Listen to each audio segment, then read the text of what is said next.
3, 2, 1. Hello out there. It's December 27th, 2016, and welcome to a special post-Christmas edition, pre-New Year's Eve of Summoner's Sift. I'm the Benson.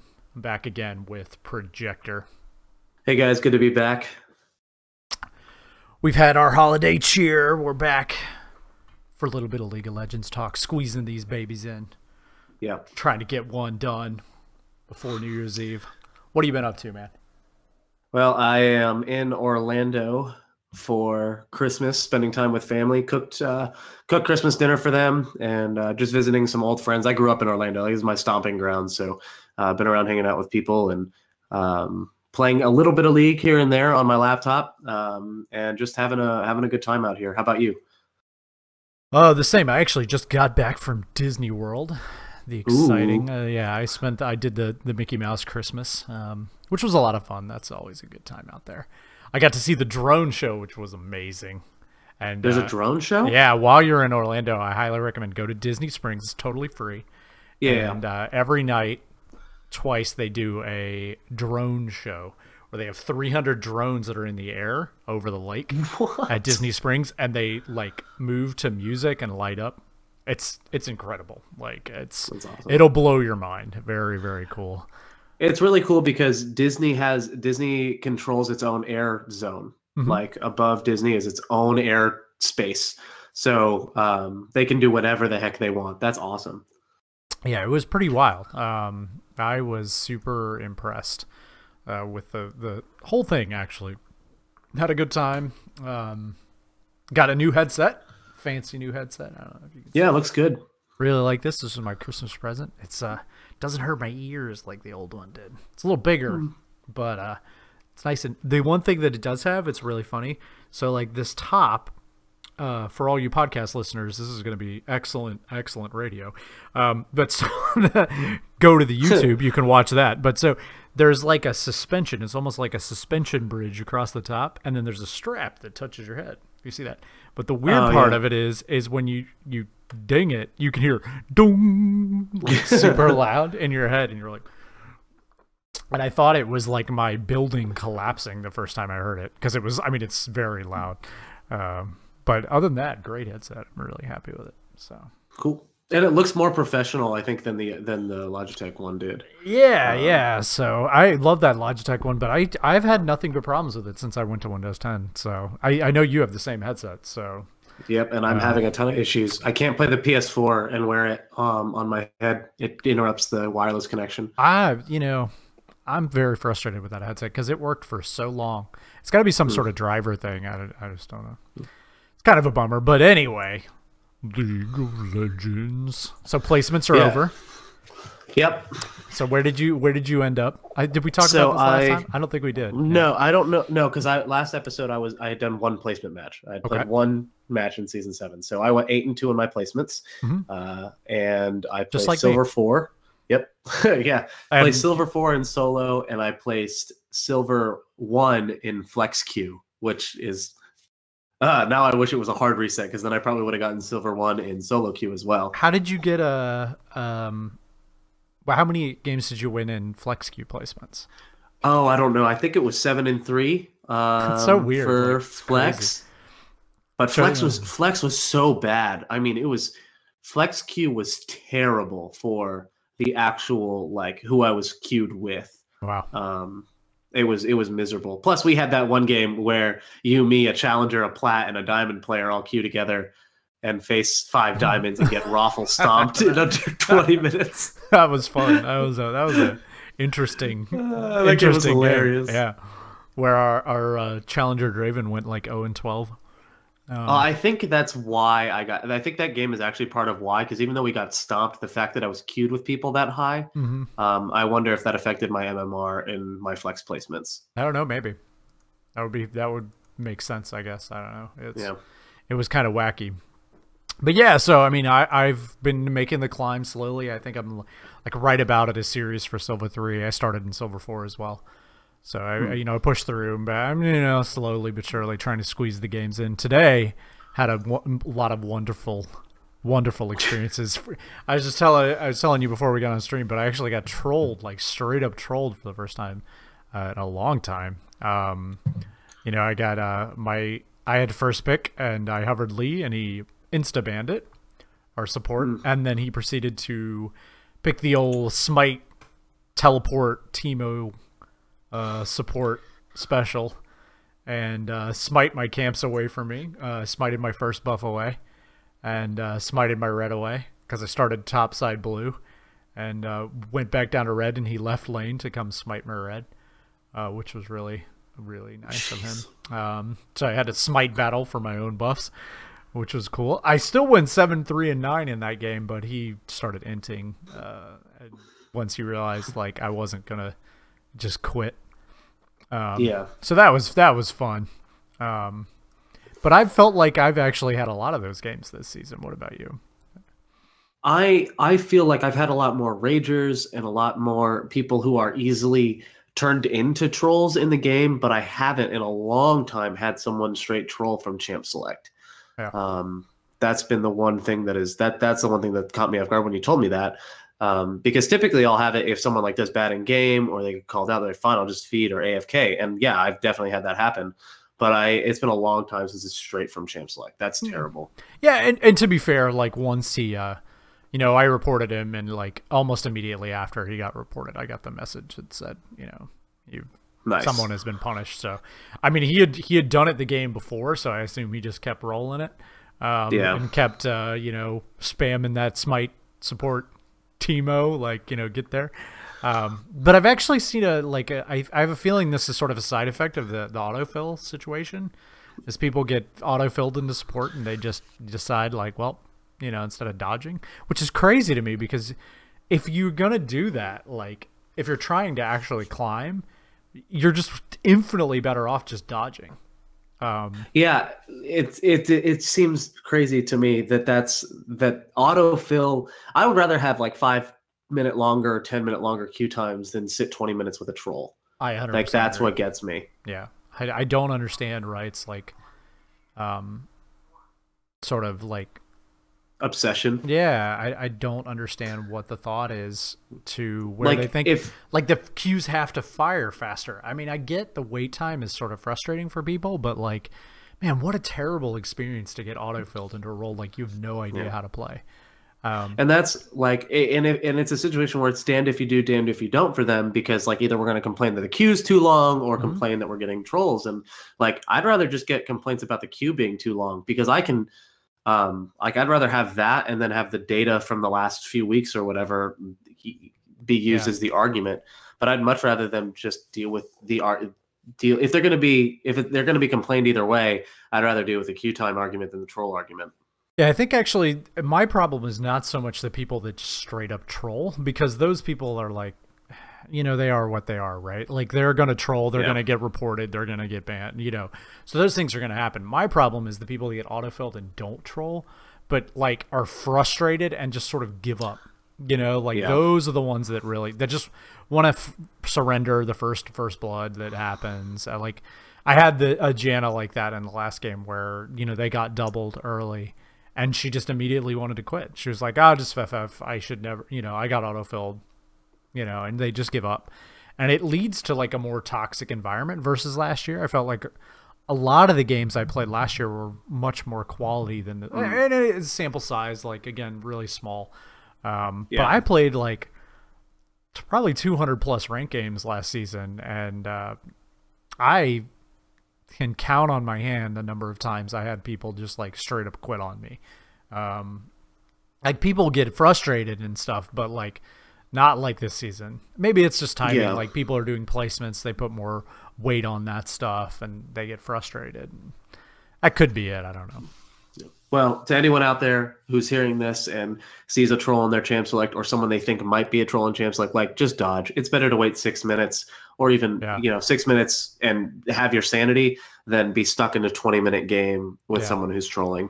This was super frustrating because he had banned my champ, and then like I didn't really pay attention. You know, I was like, oh, maybe he didn't see. And so I just picked, I picked Hecarim And then I just walked away because I was done. You know, I'm like, oh, I'm not banning. I've already got my. And I walked away, and when I got back, it was in the loading screen, and he was smite teleport Teemo, and I was like, oh god, I would have totally dodged.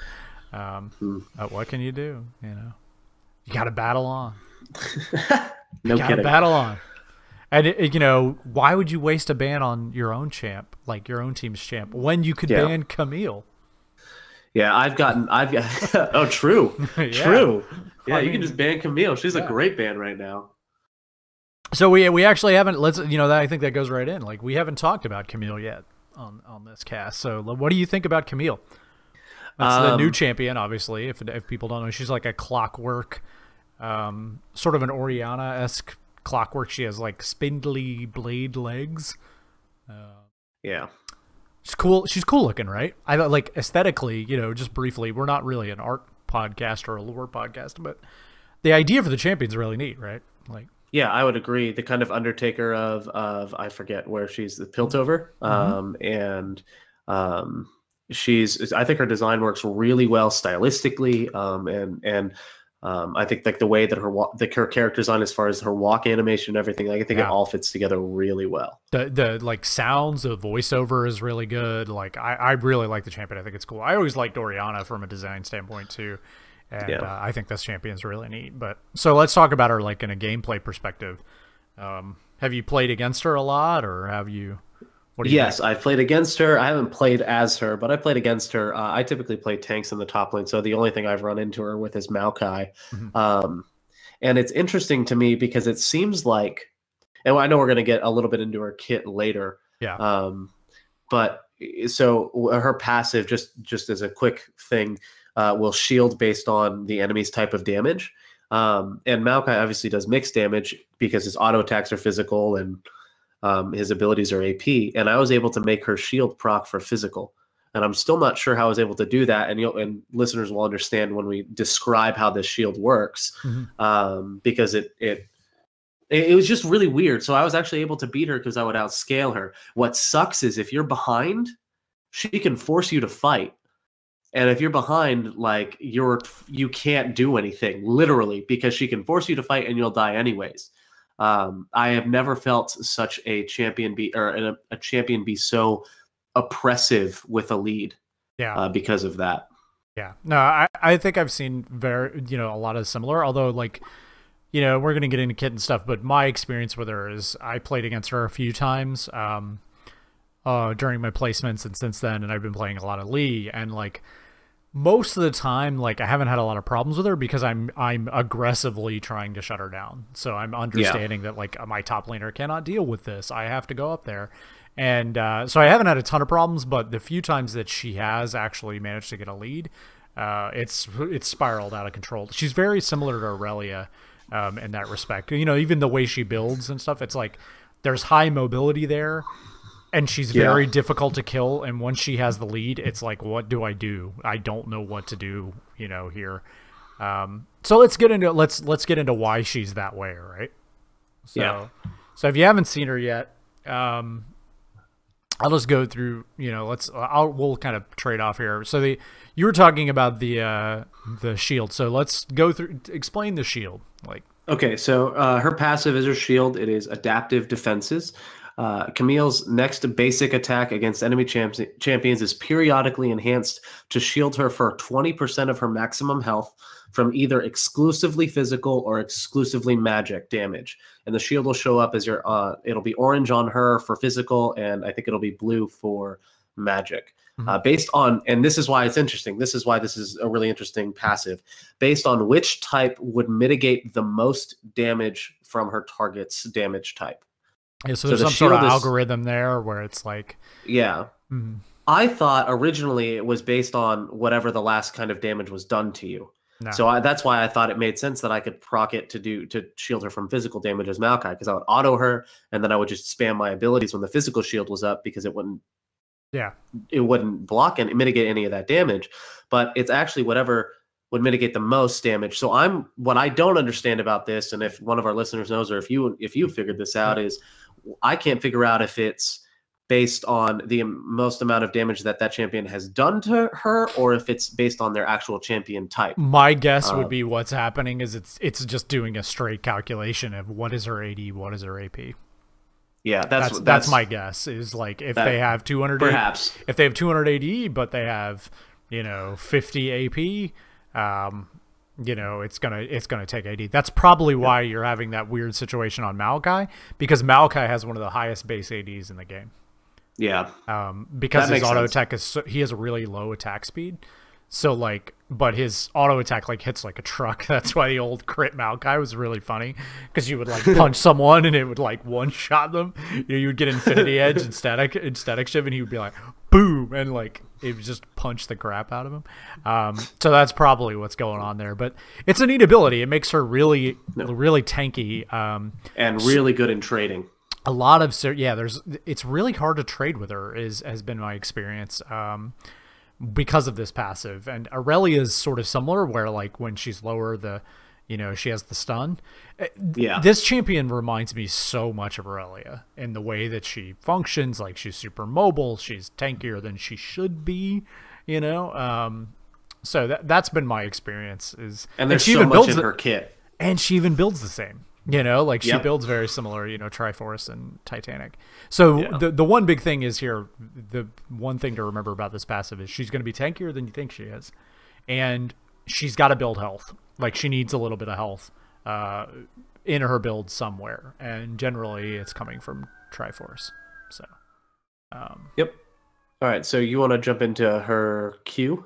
Yeah, actually I have go ahead and go through the next one. I have a siren going off here. So yeah, that's okay. So her Q is Precision Protocol. Its active is Camille's next basic attack deals bonus physical damage and grants her bonus movement speed for 1 second. Precision Protocol can then be recast within the next 3 seconds at no extra cost. If it's recast at least 1.5 seconds after the first attack, Precision Protocol's damage is doubled, and 40 to 100% of the damage is dealt as true damage. And both casts are auto attack resets. So she can hit you a ton, like a machine gun of sword leg kicks. Right. So basically she's very good with on hit effects, like not ones like Sheen, because I mean Sheen is good with her, don't get me wrong, because this procs it basically all the time for virtually free. It costs like no mana. But she's very good with like Tiamat type. Like Tiamat is ridiculous on her because she gets like 3 procs of it, and like it does a bunch of damage, and it's just like ugh, and it's mixed, so it's hard to itemize, and she gets the phage passive basically. Yep. This is just basically something you're just gonna punch them with, like you're just gonna hit them with this a bunch of times and push Q. And it takes some skill. I mean, waiting, you need to be patient with it. The 1.5 second is a very clear window to get away from her so she doesn't do true damage to you. Yeah. So it's very, there is a window of counterplay in there, but this is a very strong ability. It is very strong, yeah. At least in my experience, if you stand and just fight her, it's very difficult to win trades. That initial front, like she's sort of like the anti-Darius. Like she's very similar, like in the way she trades to like Jax, where what she wants to do is like jump on you, hit you a bunch of times, and then kind of move away. Or like if you're almost dead, just run you down. But there's like a gap where that damage is really front loaded, like in that first second, at least in my experience, like with her. Yeah. Well, what gets me is, I mean, at max rank, this thing is a 6-second cooldown, which means if you have 40% CDR, that is a true damage, basically a true damage nuke every 5 seconds. Yep. If you play it right, like that's huge in a late game fight. It's very similar to like sort of the way it works, like Wukong's Q, like where you're hitting them and like you want to hit them and use it as an auto reset, and it's very good. Let's just say the Q is very. This good. Is a Q. Her Q is very good. Her Q is real good. All right, so on to tactical sweep. This is the one where it does the cone. She has a cone ability, so it's she pushes the button. After a brief, there's like a lag, and then she sweeps her leg, and it deals like damage to everything in the cone, right? And everything in the cone is slowed by decaying slow, and she gets she gets healed for a little bit. It's not as I originally thought it was going to be a ton, but it's really not. It's capped at 10% of her maximum health, and it's based off of the bonus damage, not and like they restricted this ability because it would have been super sick against jungle like creeps, so they restricted it 50% reduction.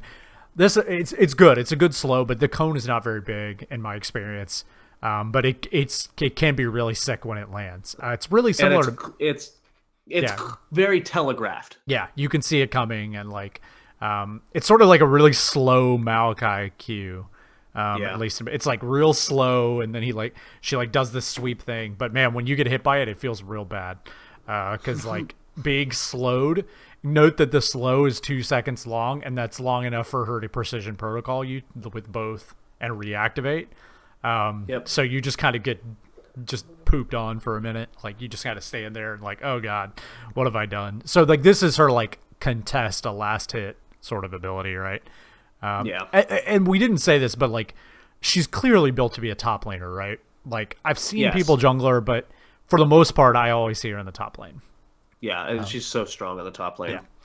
Yeah. So then we'll go to I'll leave the ultimate for you. So then she has the hook shot wall dive.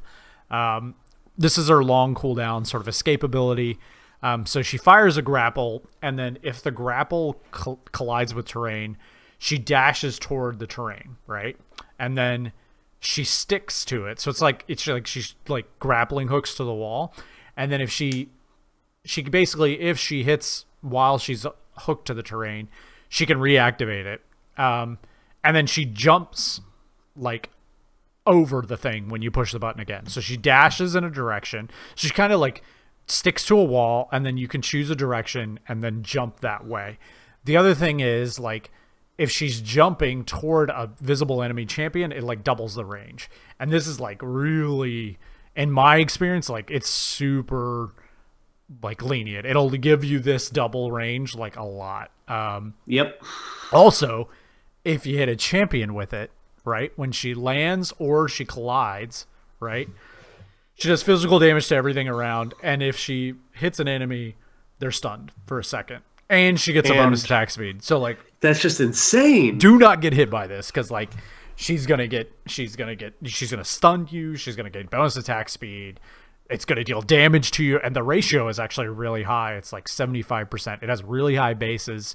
The attack speed scales, right? Yeah. So it goes all the way up to like 80%. It starts at 40. So like if you get hit by this in lane, or like you're trying to 1v1 her, you basically lost the 1v1 because she's going to stun you, do a bunch of damage to you with all of those abilities we talked about. The stun is basically enough time for her to land the sweep. So if she lands this, she's going to stun you, like you're going to get stunned, then you're going to get coned, and then she's going to Q you to death, and she's just going to hit you and hit you and hit you, all while having bonus attack speed and doing true damage to you. So like, don't get hit by this in lane, because if you do, you're probably going to get soloed or have to burn sums. And this makes her this hook shot is huge. Like it's a very long ability. She can get out of. She is so easy to escape ganks with. It's actually ridiculous. Like it's like the first cast of it is like the range of a Nautilus anchor, like the Q. And same deal, but then she gets to jump again.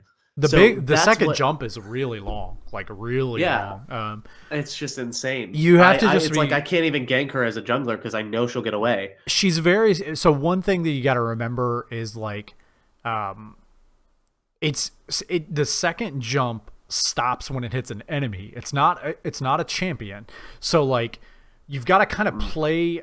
It's a weird like thing of like it's a mixture of like the Poppy, like stay away from the walls kind of thing, but it's also like just keep minions in between you and the wall, and then you're fine, right? So like just make sure that like you can get between you just need minions in between you and the wall, and then you'll be fine.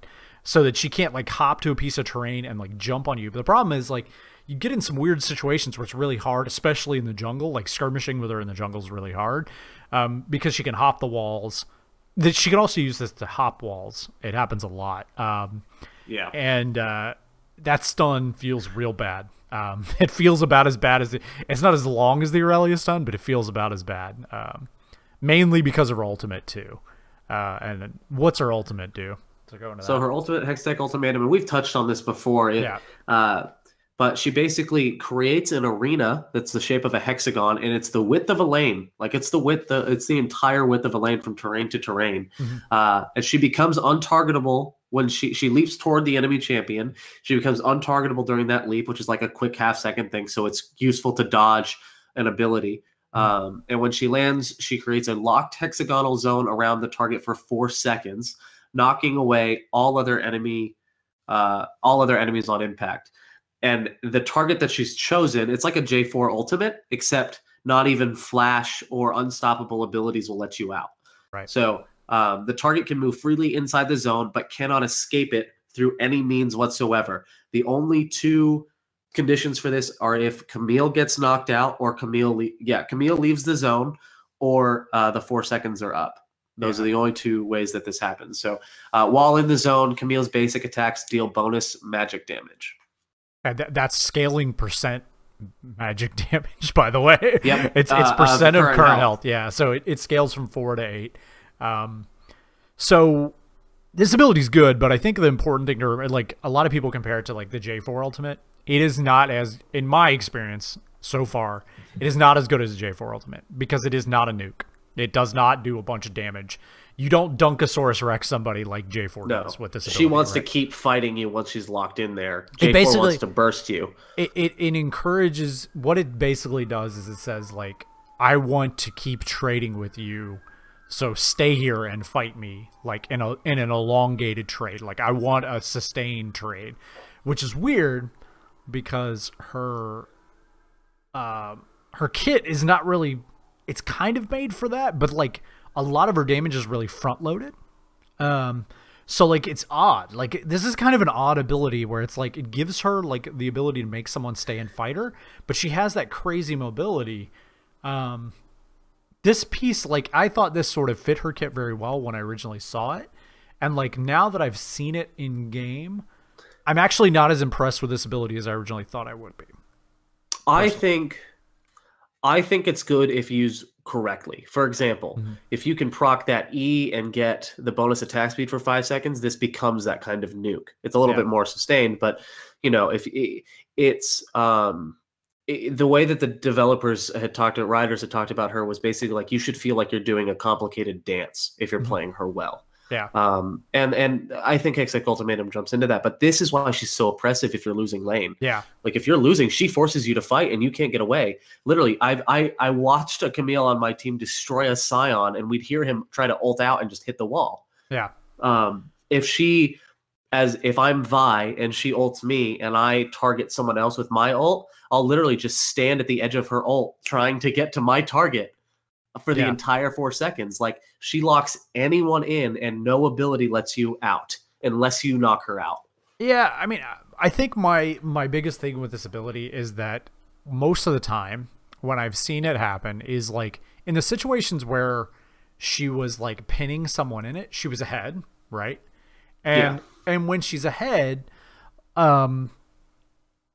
it's like win more, you know, like it's very, I can see how like people would feel like it's very oppressive, like when she's ahead, because it's like, God, like I can't even get away now. It's like, she's just going to kill me and like whatever, but it's very win more. Like, and top lane being the like super snowbally lane that is anyway, when you're behind in top lane, you're screwed. Like it's way worse like than any other lane where like, your jungler's got to make the trek up there and he's got to like get there and the lane's really long and like, it's just hard for them to impact the lane after a certain point because then like those bruisery tanky champions especially that get played up there. Well, and there's nothing worth going up there for other than you. Exactly. Like I show up top to save your lane and I lose dragon control or otherwise. Exactly. Like there's just top lane sucks. It's really an island. So like top lane de facto, you don't really get to just leave. you know, like exactly. Like it's not, you're kind of stuck up there, right? And like you can try to like, I mean, yeah, like you're gonna move around the map like if you're getting dumped on and like try to do something, but like for the most part, like top laners are sort of locked together anyway. And in this, like in my experience, like this is just a win more ability. Like she's killing you anyway over and over. Like if you're behind to her, like to Camille, it's just she's just killing you harder, right? Like you Yeah. can't get away from her anyway because she's stunning you and you're slowed and like I don't know. Like I think that in pro play, like this ability is going to be like really weird, and I think it'll be much stronger in pro play. But I think like functionally, as far as top lane's concerned, like most of the top laners that are very good right now, like Darius actually in a lot of situations, like I can see you being ahead on Camille and not wanting to use this ability to fight a Darius, right? Like you don't want to be locked in there with this guy. Like I don't want to do this side of trade with him, and like. I think it's very win more is my like you're already winning the lane and like you can just win, and maybe if it's even I could see this being really good.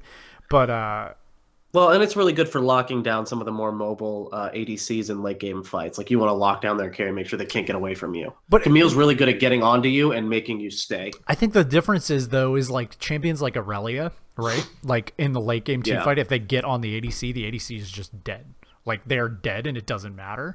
So like who are you realistically using this on in a late game team fight? You know, like but the thing is like most of the top laners, if they get on the ADC, they're dead anyway. Like if Darius is on the ADC, they're dead. Like they're not getting away. Like something has broken down. Like there is a problem, right? And like Maokai's the same way. Like if Maokai manages W on to the ADC and land it, they're dead, right? But the difference is Maokai can do that stuff and still kill the ADC and be effective, even if he's behind. That's my problem with Camille so far, is that I don't see her doing a lot when she's behind. She's very snowball-y. Like, she's very similar to, like, Riven, where, like, she's got to get rolling. And when she is, like, she feels super oppressive, and it's like, how do you ever beat this champion? This is crazy, right? But, like, if she doesn't ever get rolling, she's not very good. And that's been so far my experience with her.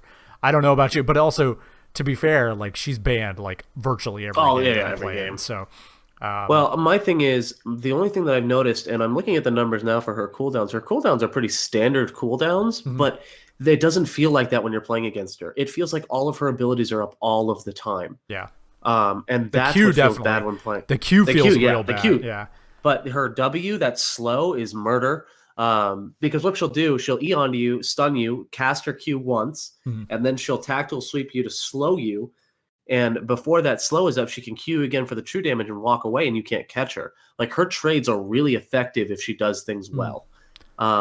And it just always feels like that combo is up. It's insane. Yeah, she's like a weird mix of Fiora and Aurelia to me. Like, cause like she's got that sort of like, you know, like combat one-on-one ultimate, and then she's got like this mobility. And I think the biggest thing, I think the thing that's very strong on her that will be used in pro play is the mobility. The mobility is it is that's why, because you're maxing Q first, then you're maxing E, and it's arguably you can max E first and then Q and be perfectly fine. She is extremely mobile. Like it is surprising how quick she is with that thing. It is long, but the cooldown on it's very long, so she's not like spamming it over and over. But man, like when you're like far away from her and she just appears out of nowhere and like stuns you, it's kind of a bummer. I think what would fix it though, honestly, is because she is strong. Like she's overtuned right now, and I honestly think even if they kept the numbers the way they are, if they just made the slow instead of 90%, it's 90% at all ranks.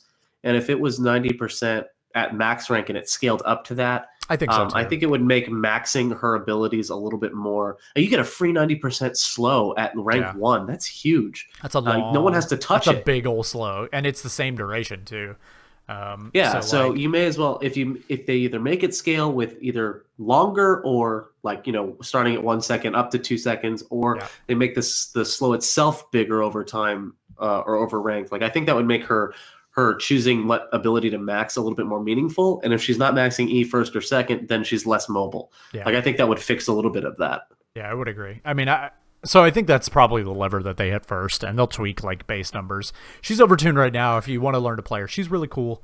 You know, I think as a top laner, you're going to need to learn to play her. I think Darius is actually really good against her, and Darius is probably the like bar. He's the new Renekton, you know, like currently this season. Like you must be able to fight Darius to be in the top lane, and because man, like he is real good right now, and I think Darius is actually pretty good against her, but I think she's very good against a lot of the champions that people play into Darius. So she's a good addition to the game. I like her. I think she's a little overtuned, but I also feel like she is a very snowbally champion. She's very similar. If she stays this way, she'll be seen in pro play for sure. But if they tune her numbers back, she won't be. I don't know. I mean, I think the jump may just keep her in pro play. We'll have to see. You know, it's going to be one of those things like where I thought Fiora wasn't going to be seen in pro play either, but like she dominated pro play for like a long time. So whoops, you know, what do I know, right? But I think that mobility alone makes her real good. Because man, when you have vision, it's really easy to jump on an ADC from real far away. So, and that's what she wants to do, right? Yep. Yeah. She finds one target and wants to delete them. So just ban her. Like if you're a top laner and you don't know how to play against her, just ban her or learn her. You know. Or learn her. Yeah, learn. Because like and then ban Yasuo. I've been looking. You know, I remember a bunch of the Reddit threads, you know, in summer school were like, how do I trade with Camille in lane? And he's like, basically, that you don't win trades against her in lane. Like you can't. So you have to punish the cooldowns. Like you have to learn her passive cooldown, especially if you're trying to trade with her when her shield is up. You're an idiot. Yeah, you're never gonna win that. Yeah, you're not gonna win that trade. So she's cool though. Really neat champion. I really liked it. The skin that she has is super sick. It looks amazing. One of the best starting skins I think I've ever seen. Would agree. She looks amazing. So with that, I think it's time to go on to some questions. We got a lot of great questions that came in. Do you want to take the first one? Yeah, I'll go ahead and take the first one. I love this guy's name, by the way.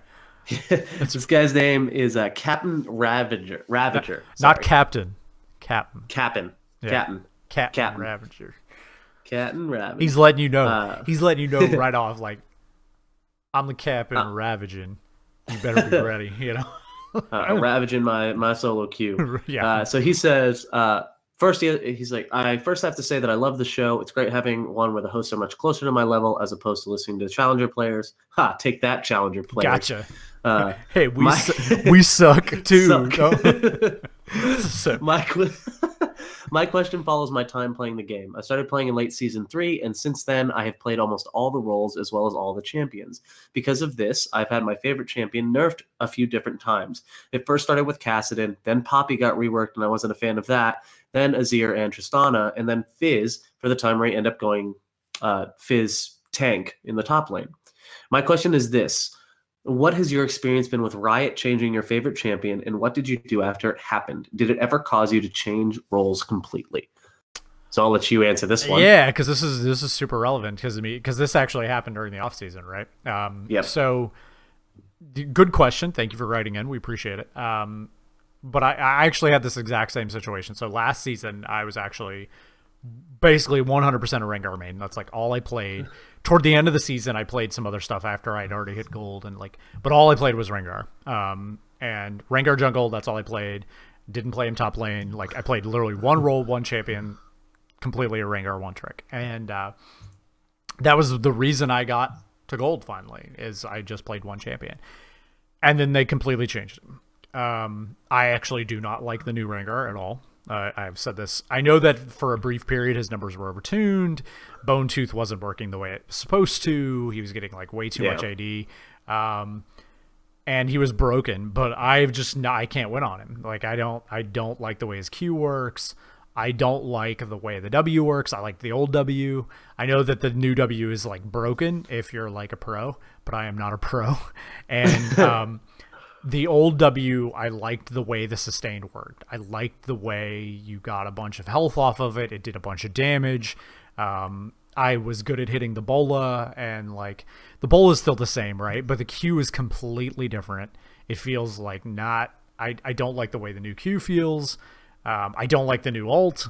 It doesn't play the same. I get that they were trying to like make it more balanced, and it is definitely that. It's not as broken as it was, but it didn't really go in a direction that like is fun for the champion. So I literally haven't been playing. I've played him 3 times and I've lost every time that I've played him, and like fed on him because I just, even when he was like broken, I don't like him.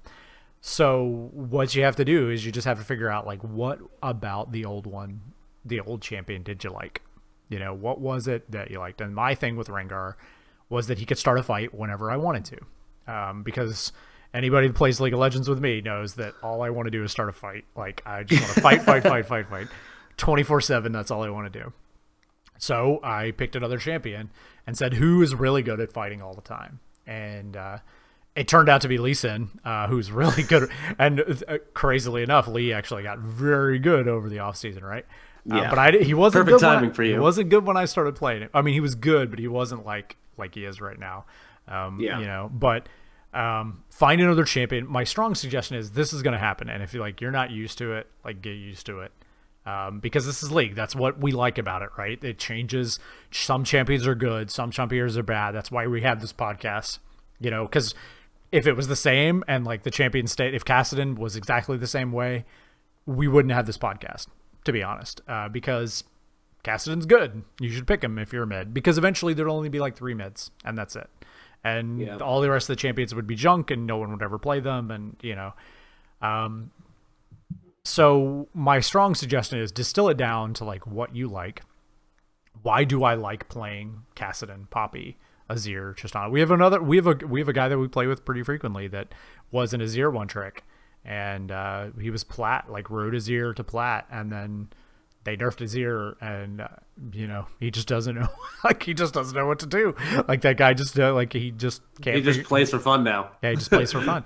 And like that, sometimes that happens. Like, find out what it is that you like about it, and try to find that in another champion, right? And it's okay to not like them anymore. Like, I immediately, like I told you, like I think I played Rengar twice, and I was like, I don't like him. I don't think he's very good. Yep. And I was so excited about it, and I was like, I was mega excited about him too, because I was like, man, like I'll get to play him. Like, you know, he won't be banned all the time. Like, he's gonna be good. And I can't stand him. I think he's not very fun to play. So this is gonna happen. Get used to it. I think you went through a similar thing with Rek'Sai last season. Rek'Sai, watching, like, as I was learning her, they were nerfing her into the ground. That was the worst feeling ever. It's cool to learn champions like that, because eventually they will come back. Like, this is the cycle. This is the carousel of champs that Riot has us on. Is champs are good, champs are bad. They get a time in the sun, and like, just wait it out. Like, eventually Kassadin will be good again. Eventually, I mean, Poppy just is good again. Like, I mean, Poppy's very, very good, and you know, all of them will come back. Just give it time. Well, and the other thing is, I think this situation and the possibility of bans speak to the importance of having 2 or 3 champions in your pool at all times for the role that you play. Vi is my best champion right now by far, and she's getting banned. And so I'm like, well, great. Now what else am I going to play? And so I picked up Olaf, and I obviously Rek'Sai is a great pick for me. Nocturne is also a backup, and so I have options for when my picks either get nerfed into the ground or nerfed into OP and permaban status. I have picks that I can play at all times that allow me to be flexible to the champ select. Mm-hmm. That's what you have to do. I mean, that's a good segue, actually. We didn't talk about this like during the normal like news section, but they are thinking about, and it will be in pro play, right? Like, I don't know if they've like confirmed it, but the tentative change is that there will now be 10 bans in League of Legends. Yep. And it's going to work sequentially, so no one can get just banned out straight up. So get used to it. More bans are, you know, your champions are going to, the champions that you get to select are going to be dictated to you in ways that you cannot control, either by them being nerfed or they're going to be banned. So get used to playing different champions. Like, it's going to happen. Now, that's not to say that you should play tons of champions, right? Like, all the time. Like, if you want to climb, pick a champion that you're good on, then you can win on, and ride it till she bucks you. You know, like, ride it as far as you can, and then when they nerf it, move to something else. It's fine. But like, don't get attached. Don't become the one trick that can only play like one champion forever. You know, like, be willing to give it up when you start losing, you know? Yeah. That's my biggest thing, is like, I can't win on him, so I don't play him anymore.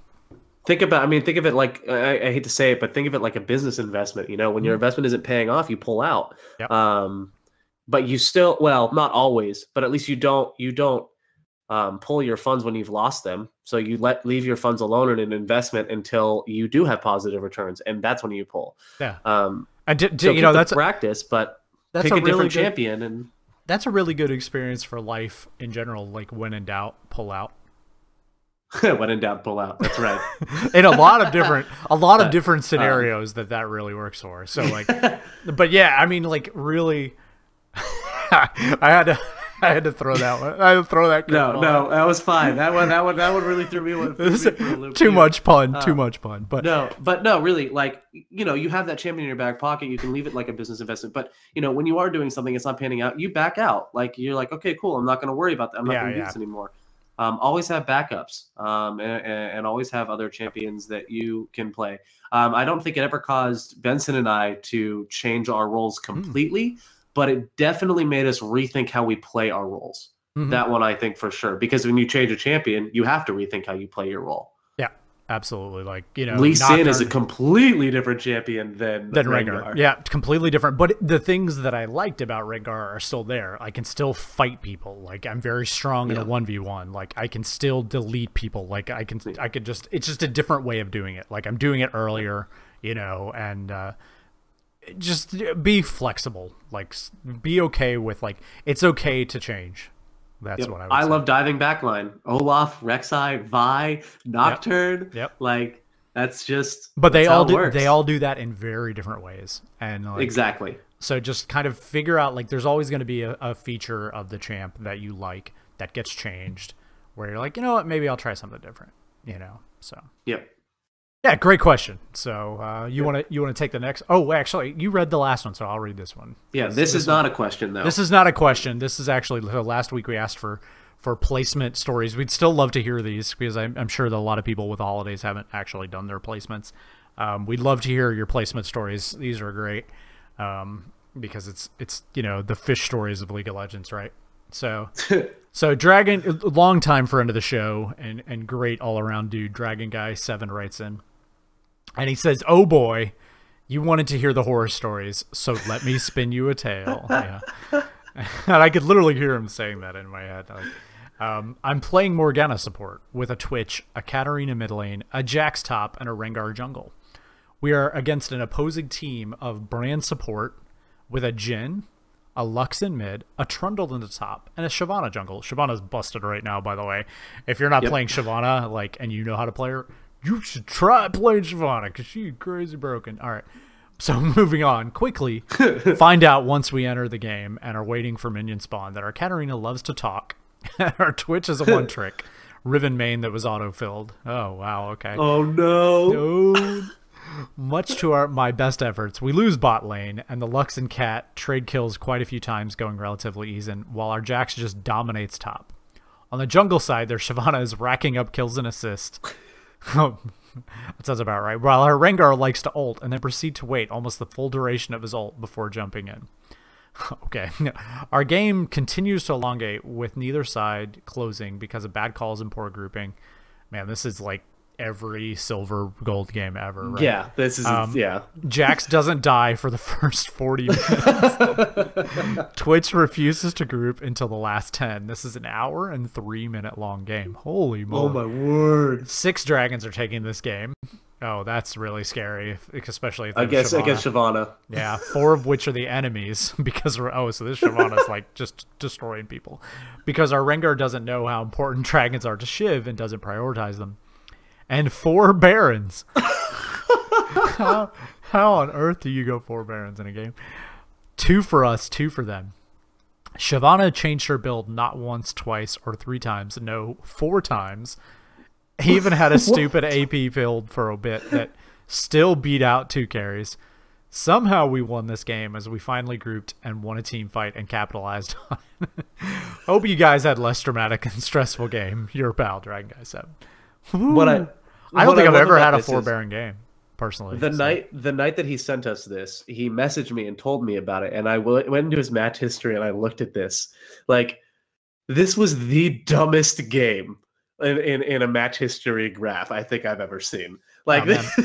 You should send that. We should put that in the show notes. Actually, we should put this. If we can find it, we'll try to put this link in the show notes so you can take a look at this epic struggle here. But like, imagine how much gold you have to change your build entirely 4 times. Yeah, I mean that's crazy. Like, I mean, yeah, I mean, look, at some point, like Shyvana has like 450 CS, right? And like, what do? Like, they'll switch it up so that their resists don't matter anymore, I guess.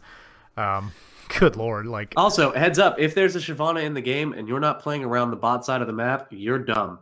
Yeah, whether it's your Shyvana or their Shyvana, do not give up dragons to Shyvana. Yeah, so I mean, you can't let Shyvana just have free dragons. It is not like it used to be. Like, where there are times, like on Lee, where I would ignore dragon sometimes because I'd be like, you know what, I want to get our top laner ahead. You know, I'm gonna like I have a Jax top or something. I'm gonna snowball this guy, and like sometimes it's like it's just a Cloud Drake or whatever. You can't just let Shyvana have free Cloud Drakes because you will lose. She does. You have to keep it warded. She does bonus damage to him. Like, it is a ton of damage, and she does them incredibly fast. So do not let Shyvana just take dragons for free. She gets resists for every dragon she gets. So it's not huge, but they stack up. So that's where the problem comes in. And you know, this just goes back to what we say every cast, and I feel like we say this every time, but like, don't give up. Like, especially if you're below like plat, you know, like, just play it out, man. Like, games don't end. People don't win games. They don't know how to win. So like, most games are just the first team that gives up. You know, like that's how it works. Like, the first team that has a guy that just totally gives up, like, is generally the one that loses. So like, if you can get everybody to just keep playing, you got a shot. Like, they're gonna throw, you're gonna win. It'll be all right. Like, man, you had a game today as Olaf. I was spectating. I had no business winning that game. You had no business winning, and all of a sudden, 40 minutes in, their Cho'Gath DCs. Yeah, he just DCs. Like, he just DCs. Yep, and your bot lane super lost. Everyone's super lost, and you guys still somehow pulled it out. Yeah, I mean, it's crazy. Like, it's funny too because like, that game we were just getting destroyed. Like, double inhibitor down. Like, they are getting multiple barons. Like, we're losing their Cho DCs, and the funny thing is they still could have won that game, but they chose to push the empty lane, like where they tried to win with 4 people, right? Like, they thought, oh, like, we're so fed, like, we can win with 4, and like didn't just take the other inhibitor. Like, they tried to go through the bot lane, and I'm Olaf, so I just push R and like run at their ADC and kill him, like, their Jinx, and like we just end the game. Like, I'm just like, well, okay, and like they're trying to like peel me off, and it's like, you ain't peeling me, I'm Olaf. Like, you don't peel there's no peeling me. Like, I'm gonna kill her, and like I kill her, and then we just shove through the mid lane and win the game. And man, I love when people tell me like, peel Olaf off of me, and I'm like, okay. Good luck. The only peeling Olaf is killing him. You have to kill him. Exactly. And that's all you can do. And like, Olaf is very, for all those ADCs out, Olaf is like, he's got to be one of the most frustrating like champions to play against, like, other than like old Rengar and Nocturne and Vi, like, right, like all the champions. Yeah. But like, man, Olaf is so frustrating to play terrible against when he just runs at you and just if he hits you with an axe, you're dead. Like, you're dead. You just can't get away from him. You better be able to kill him. You better have tons of damage because you ain't getting away. But yeah, I mean, just keep playing him, man. Like, it's fine. Like, just keep going. Don't chat. Don't talk. Like, no need to flame. Just keep playing it out, right? And it's funny because, like, you know, the meme is like, you know, don't worry, we got the late game guys. But like, in gold and silver and bronze, like, especially, and everybody has the late game. Everybody. It's just the last fight. Like, they'll throw. It's who throws. If you can hold out till everyone has 6 items, then it doesn't matter how fed they are. Doesn't matter. Like, you'll win. So that's a great story. I really like that one. So hopefully we can find that link and put it in the show notes so everybody can take a look. But otherwise, it's just going to be a fishtail. But we know that it really happened. That's right. People were there. All right, let's jump into our last listener question. This one kind of actually touches a little bit of what we talked about with the first one. Yeah. This is from a good friend Doom. He's running with another question. He says, with talking our last episode about all the top tier picks and bans right now, which, by the way, if you have no idea about Season 7, go listen to our last episode. We kind of catch you up to speed on what's good right now and what you should be focusing on. But he says, what do you think the benefits are of instead of focusing on picking the A tier picks and manning those instead of the God tier picks? So instead of, sorry, I read that wrong. So instead of picking the A tier or the God tier picks, instead you would focus on doing A tier picks. I think I said that right this time. So we're talking about the champions that are like good, but not like crazy overpowered, right? Yeah, I super botched that up. So he says that way you can always ban out the OPs, never have to worry about the enemy possibly getting the one you want, and still having a strong champ who will rarely get picked and banned from you, or can possibly even stand up well to the God tier champs if you are more practiced. Examples being Jarvan, Skarner, or Nocturne for the jungle. Yeah, so yeah, let's talk about it. We talked about this a little bit, but like here's the problem is with the bans the way they are currently, and this may change, of course, right? But with the bans the way they are currently, you can't ban all the OPs, and they can't ban them all. So you need to just be good at the champions that are OP, and what will happen is those A tier picks will eventually be OP. So there is no reason to play what you consider an A tier pick, right? Unless like you play them all the time, because there's always an OP that you can play. Okay. Now, if you don't play the current OP, like say Zach, say the OPs, like let's just like out of nowhere, let's say like the current OPs in jungle are what? Hecarim, Shyvana, Vi, Lee Sin, right? Those are probably like the 4 junglers that you should be playing right now. Like, and Zach is probably 5th, I would say. It's the 5th one's probably arguable. Zach is good, but he's not as crazy as he was at the end of last season. If you can't play one of those 4, for one, like learn new junglers because you're wrong, okay? But like because you should know how to play. Like those champions have been good forever. But here's the thing: is like you need to be learning those champions, like so that when they become OP, you can play them. I can understand like learning off tier picks, and that's fine. Like it's cool. Like you can totally do that. But like, why when you could just play the good ones? Like unless you're having fun with that champion, like sure, like fun. Like we're taking like I'm gonna assume that like we're talking about like I want to win, right? Like fun is a different thing. Like if you want to just play a champion, have fun, babe, do your thing. Like this is a game. It's about you, right? But like if you're totally on selection, like you should absolutely be picking the thing that you can like win the most on 100% of the time, not worrying about them getting banned. Like Vi is crazy broken right now and Hecarim is crazy broken and they don't get banned like probably more than 50% of the time, especially at my MMR. I could play Hecarim virtually every game that I wanted to on my MMR. Maybe 25% of the times that I get to jungle does Hecarim get banned. So like people don't ban correctly like all the time, and like wouldn't you just want to play like the overpowered and just get free LP? Like and here's the thing, like right now I remember seeing this on Reddit the other day. Between Lee Sin has like a 37 or 35% win rate, or not win rate, play rate, and Vi has a 12% play rate. That means between the two of them, they make up almost 50% of the games. Yeah, 50% of the games you're going to have a Vi or a Lee Sin in them right now because they're so strong. Yeah, I mean that's crazy. Like, it's just like learn the good ones. Like, there's no reason to play Skarner right now. Like unless you're like some sort of crazy one-trick Skarner. Like, if you better have a good reason to play Skarner right now. Here's the thing: like if you're gonna focus on an A tier pick, unless like. If you're maining a champion, you're maining that champion. Like it means you're going to learn it inside and out and play it well. Like I did with Nocturne, where Nocturne over 180 games last season with him, only 2 times did I go to pick him and he got picked away or banned from me. 2 times out of 100. I remember them specifically because I remember getting really frustrated about it. There is the advantage to having that like secret OP champion, or like I learned Rek'Sai, who is like pick ban at high elo at the time, but no one in low elo knows how to play her, right, or play against her, which means that I've never had an issue with Rek'Sai. I get her whenever I want in gold because no one wants to play her and no one knows how to play against her. And so like if you can learn it and you can learn it well, like you're dedicated, you spend games and games learning them and learning their insides and outs, do it, because you will outplay the god tier picks based on your champ skill. But if you're just wanting to offhand, like, I'm going to pick a champ underneath them that I think will work, that's not going to work, because they'll be better, because the champions are stronger.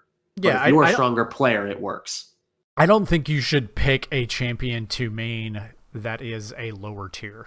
That's my point. Is like why would you pick, unless like you have a like other reason, like you're just like, you know what, I think Zach is cool because he makes blobs, you know, like, okay, like you know, play Zach, like, you know, more power to you. But like if you were totally picking a champion to main, don't worry, they won't get banned all the time. You will get to play them unless you are like challenger or diamond, because those people ban correctly.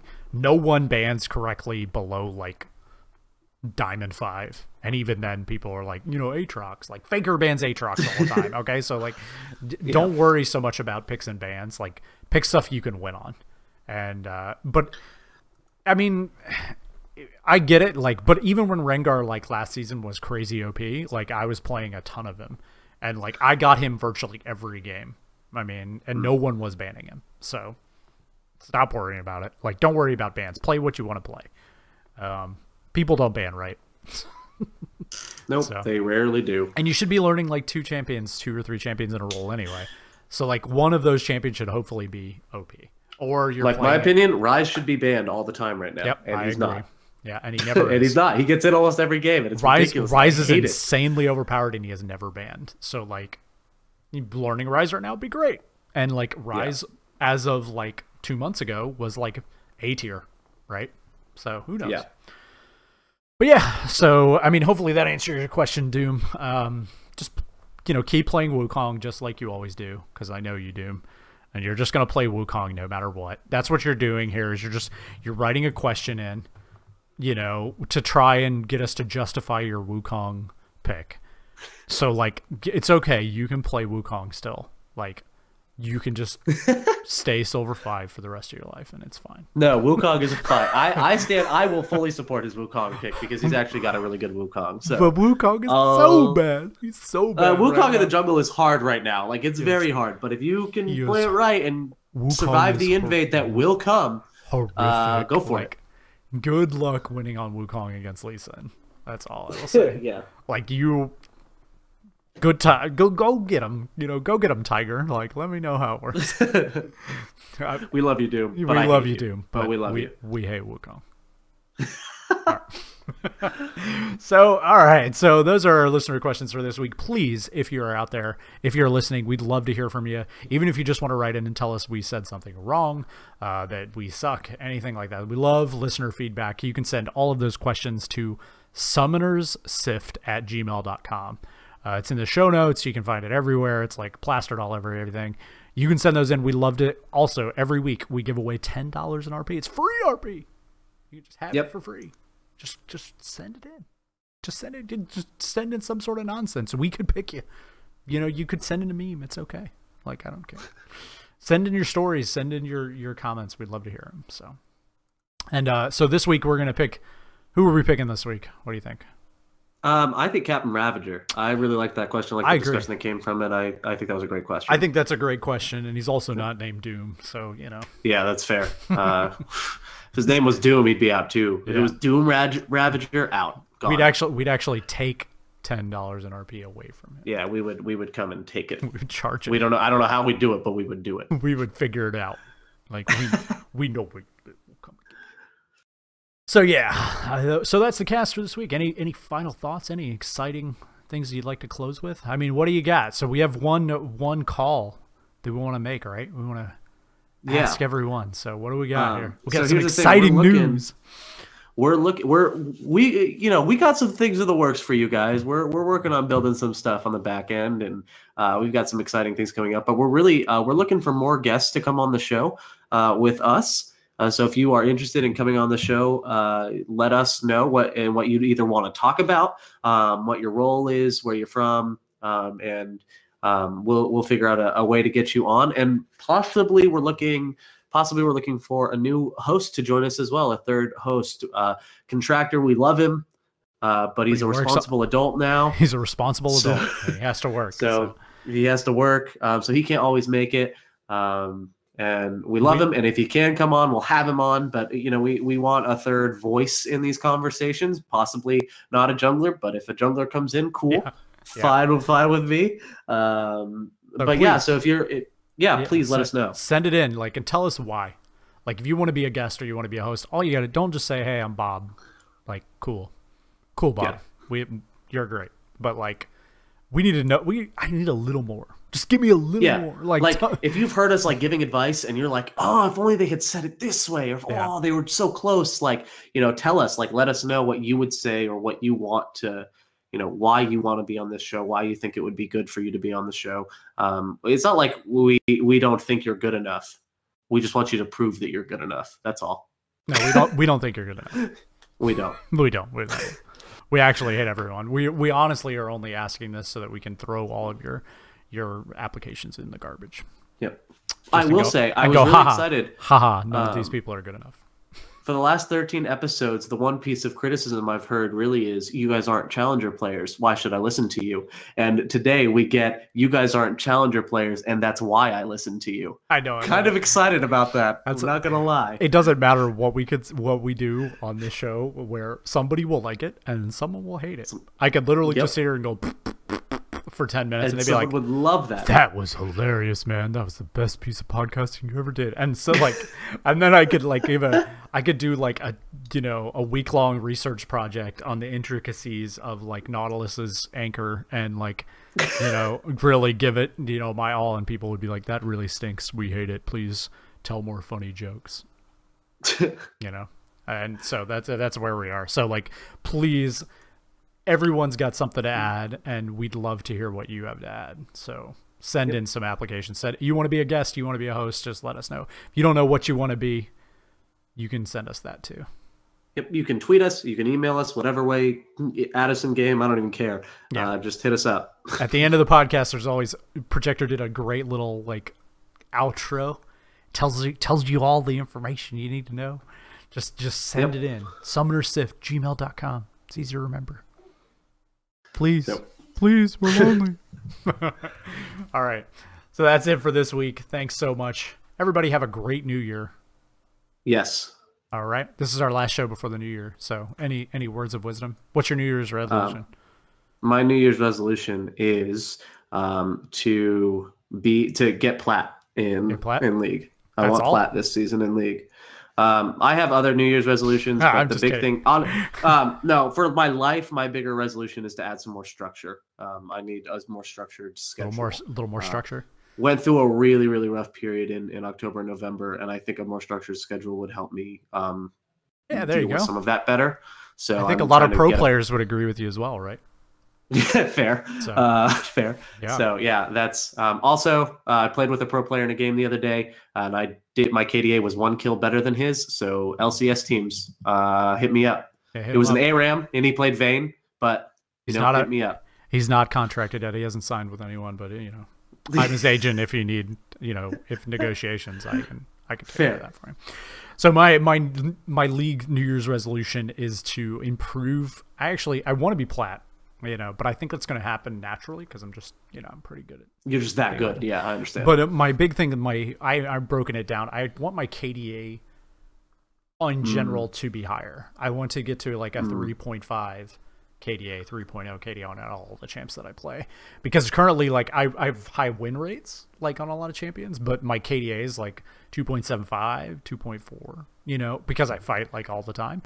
And I think maybe fighting a little less and farming a little more might make that considerably well, just learning better when the fights are ones that you're going to win, min-maxing. Exactly.